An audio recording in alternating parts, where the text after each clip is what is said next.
नमस्कार, मैं नीरज साहा आप सभी का स्वागत करते हैं। आइए रुक करते हैं एक खबर की तरफ। कुशीनगर में व्यापारियों का उत्पीड़न नहीं बंद हुआ तो सीएम योगी से मिलेंगे पूर्वांचल व्यापार मंडल के प्रदेश अध्यक्ष राजेश सैनी। सिल्वर जुबली के रूप में आगामी 3 फरवरी को व्यापारी सम्मेलन में व्यापारियों के एकजुट होने के लिए किया गया अपील। जी हाँ, आपको बता दें कि पूर्वांचल व्यापार मंडल द्वारा नगर पडरौना के जूनियर हाई स्कूल के प्रांगण में रविवार को व्यापारियों की एक आवश्यक बैठक संपन्न हुई।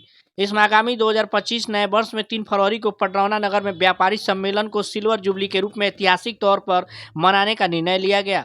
साथ ही पूर्वांचल व्यापार मंडल के प्रदेश अध्यक्ष राजेश सैनी ने कहा कि आए दिन जिले में व्यापारियों के दुकानों पर खाद्य और सैंपल विभाग के फर्जी इंस्पेक्टर के रूप में अवैध वसूली की शिकायत आ रही है।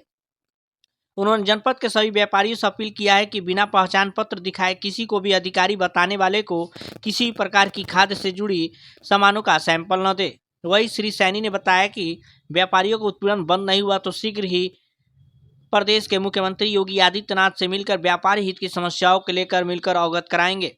वहीं पूर्वांचल व्यापार मंडल के जिला अध्यक्ष संतोष वर्मा ने कहा कि सरकार की तरफ से समस्त टैक्स को ऑनलाइन किया गया है और फिर भी कुछ अधिकारी की ओर से मैनुअल वसूली की जा रही है, जो किसी भी परिस्थिति में इसको बर्दाश्त नहीं किया जाएगा। उन्होंने व्यापारियों से कहा कि किसी भी प्रकार की व्यापारी हित में समस्या आने पर प्रदेश अध्यक्ष राजेश सैनी और जिला अध्यक्ष संतोष वर्मा से उम्मीद कर सकते हैं। वहीं प्रदेश प्रभारी विजय प्रकाश पांडे ने कहा कि समस्त व्यापारियों अपने व्यापार हित में निर्भर होकर व्यापार करें। किसी प्रकार की समस्या हो तो व्यापार मंडल के वरिष्ठ व्यापारियों से संपर्क करें। इसके अलावा गोरखपुर मंडल के व्यापार मंडल के अध्यक्ष आशीष मणि त्रिपाठी ने कहा कि व्यापारी स्थापना दिवस 3 फरवरी आगामी नए साल पर पडरौना सिल्वर जुबली के रूप में व्यापारी मनाने के लिए अभी से एकजुट हो गए हैं। वही बैठक की अध्यक्षता पूर्वांचल व्यापार मंडल के अध्यक्ष संतोष वर्मा ने किया, जबकि संचालन पूर्वांचल व्यापार मंडल के प्रदेश संतोष राजेश सैनी ने किया। इसके अलावा पूर्वांचल व्यापार मंडल के व्यापारी मंडल के विधिक सलाहकार अरुण मिश्रा, महामंत्री अशोक मिश्रा, मंडल महामंत्री दीनबंधु जायसवाल, जिला उपाध्यक्ष सतीश पटेल और भारतीय जनता पार्टी के पूर्व नगर अध्यक्ष प्रमोद साहा, हिंदू जागरण मंच के प्रभारी रवि सिंह आदि लोगों ने बैठक को संबोधित किया। इस दौरान व्यापार मंडल के दीनानाथ सैनी, ईश्वर चंद्र जायसवाल, पप्पू सोनी, शिवशंकर मदेसिया, दिनेश वर्मा, मोहन सिंह, मुख्तार अहमद, राजन सिंह पटेल, तस्लीम आलम, संजय केसरी, राजकुमार गुप्ता, रविंदर मदेसिया, नाथू सिंह पटेल, नीरज चौरसिया, सतीश कुमार, प्रभु मोदनवाल, राघव शरण आदि लोग मौजूद रहे। आइए देखते हैं हमारे संवाददाता की खास रिपोर्ट। जनपद हो या अन्य जनपद हो, पूर्वांचल में कथित कुछ अधिकारी के द्वारा व्यापारियों का आए दिन उत्पीड़न सुनने के नजर आ रहा है। जैसे अभी हाल ही में आप लोग सुने होंगे कि सेल टैक्स कमिश्नर फर्जी पकड़ा गया। सेल टैक्स कमिश्नर फर्जी पकड़ा गया, कहीं जीएसटी सचल दल कहीं फर्जी पकड़ा जा रहा है, कहीं खाद्य विभाग द्वारा इंस्पेक्टर फर्जी पकड़े जा रहे हैं, कहीं पुलिस के भेष में वर्दी पहनकर डीआईजी बनकर वहां तक पकड़े जा रहे हैं, पुलिस कमिश्नर पकड़े जा रहे हैं। इसके लेकर व्यापारियों में तमाम प्रकार की भ्रांतियां हैं।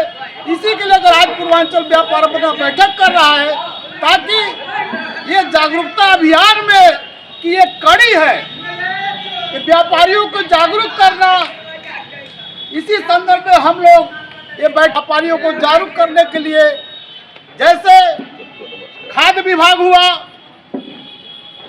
सैंपल भरा जाता है, सैंपल भरने के बाद से कुछ अतिरिक्त अधिकारी भी जाके, जैसे अभी हाल ही में कि ताकि वहाँ उनका न कोई आई कार्ड था न कुछ था, मैंने व्यापारियों को जागरूक किया कि ऐसा किसी भी अधिकारी को बिना आई कार्ड देखे हुए आप किसी को सर्वे छापे न होने दे, किसी सैंपल न उनको लेने दे। इसी के साथ हमेशा व्यापारियों को जागरूक किया जा रहा है। माध्यम से बैठने का पड़ाव डाले।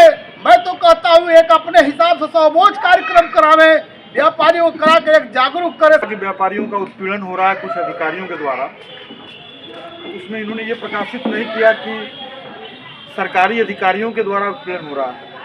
इन्होंने कहा कि फर्जी उत्पीड़न व्यापारियों के द्वारा, फर्जी अधिकारियों के द्वारा उत्पीड़न हो रहा है। तो जो फर्जी अधिकारी या फर्जी व्यक्ति पकड़े जाएं, तो उनको पकड़ने का सबसे आसान तरीका जो उन्होंने बताया कि जो भी अधिकारी सर्वे छापे आते हैं, उनको हम सब व्यापारी थोड़ा साहस करके, थोड़ी हिम्मत करके उनका परिचय जाने, उनसे बात करें, उनकी वास्तविकता समझें कि वास्तव में सरकारी है कि ये फर्जी है, पहली बात। और अब वो पकड़ में आ जाते हैं तो उनको हम सरकारी अधिकारियों के हवाले बिल्कुल न करें।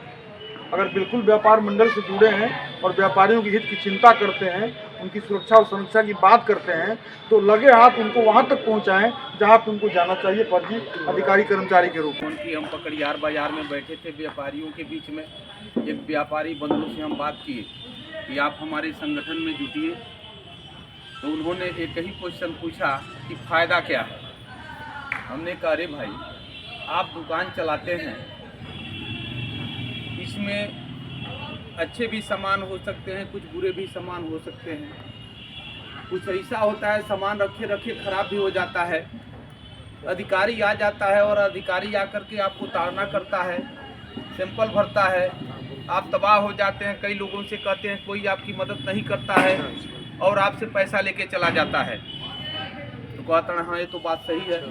व्यापारी हो, किसान हो, भाई हो, नौजवान हो, विद्यार्थी हो, कहीं यदि उत्पीड़न होता है तो व्यापारी उसके लिए पसीना ही नहीं खून बहाने की भी जरूरत पड़ती है। तो हम जिस प्रकार से व्यापारियों का उत्पीड़न हो रहा है, जो फर्जी तरीके से चाहे जीएसटी अधिकारी, चाहे सेल टैक्स कमिश्नर, चाहे जो कुछ भी बन के जो व्यापारियों के प्रतिष्ठान पे जाते हैं और उनका उत्पीड़न करते हैं, तो ये तभी करते हैं जब हमारे अंदर कमी होती है, या हम जागरूक नहीं होते हैं, या हमारे अंदर हम सबके अंदर संगठन नहीं होता है। उसी संगठन को मजबूत करने के लिए पर क्या इस प्रदेश में कोई इनके जैसा व्यापारी नहीं है, या व्यापार मंडल का कोई नेतृत्व तो नहीं करने वाला है आदरणीय राजेश सैनी जैसा, जो जिस प्रकार से इन्होंने व्यापारियों के हित की रक्षा की है, व्यापारियों के लड़ा है, मैं इनको तहे दिल से धन्यवाद देता हूँ। हमारा ये होगा और अच्छा यहाँ व्यापारी की समस्या नहीं कि किसान अन्नदाता है, व्यापारी भाग्य विधाता है और बॉर्डर पे सुरक्षा कर्मी लड़ते हैं, लेकिन यहाँ कोई भी ऐसा किसी ने भी एक शब्द नहीं बोला कि अगर किसान रोटी पैदा करता है और व्यापारी बिजनेस करता है, लेकिन उन दोनों के बीच की कड़िया मजदूर है, वह मजदूर जो खेतों में काम करके और व्यापारी और किसानों तक की बीच की जो कड़िया है वो पूरा करता है। आज जितने भी यहाँ पे व्यापारी भाई हैं, सभी लोगों से निवेदन है कि पहले का नारा था जय जवान जय किसान, वो खत्म कहानी है। आज 4 प्रकार के नारा है, जय जवान जय किसान, जय मजदूर और जय व्यापार, क्योंकि मजदूर के बगैर कोई भी कितना ही बड़ी बुनियाद कभी भी नहीं बन सकती। इसलिए मैं यही चाहूंगा किसान, व्यापार और मजदूर तीनों साथ में रह करके और अपने विकास की, अपने एकता की बात करें। आप इस लायक हैं कि आप बागडोर संभाली लीजिए, उसके बाद से देखा। लेकिन इन सारे उत्तरदायित्वों का पालन करने के बाद भी सबसे ज़्यादा व्यापारी ही उत्पीड़न का शिकार होता है। यह एक विडंबना है और इसके लिए व्यापार मंडल सदैव संघर्ष के लिए तत्पर रहता है। आज भी हम इसीलिए यहाँ जो लोग हैं उनका नरसंहार न हो और व्यापारिक प्रतिष्ठान पर जो हमले हो रहे हैं वो हमले बंद हो। यात्रा निकालें, लोगों को जागरूक करें और अधिक से अधिक सदस्य। आजकल व्यापार मंडल जिंदाबाद जिंदाबाद जिंदाबाद। जगाना नहीं, जगाना पड़ता और जगाने के बाद भी उस हिसाब से नहीं जग पाता है जिस हिसाब से आवश्यकता होती है। और ये कहने में हमें कहीं कोई परहेज नहीं है कि व्यापारी अपनी खुद की पहचान खोता जा रहा है। जितना ताकतवर व्यापारी है, राष्ट्र में जितना उसका सहभागिता सहयोग है, न उसका धरातल पर स्थान है, न राजनीतिक कोई उसका भागीदारी महत्व है। व्यापारी बंद करो, बंद करो। व्यापारी उत्पीड़न बंद करो, बंद करो। व्यापारी उत्पीड़न बंद करो, बंद करो, बंद करो। व्यापारी उत्पीड़न बंद करो, बंद करो, बंद करो। पूर्वांचल व्यापार मंडल जिंदाबाद, जिंदाबाद, जिंदाबाद। पूर्वांचल व्यापार मंडल जिंदाबाद, जिंदाबाद, जिंदाबाद। पूर्वांचल व्यापार मंडल जिंदाबाद, जिंदाबाद, जिंदाबाद।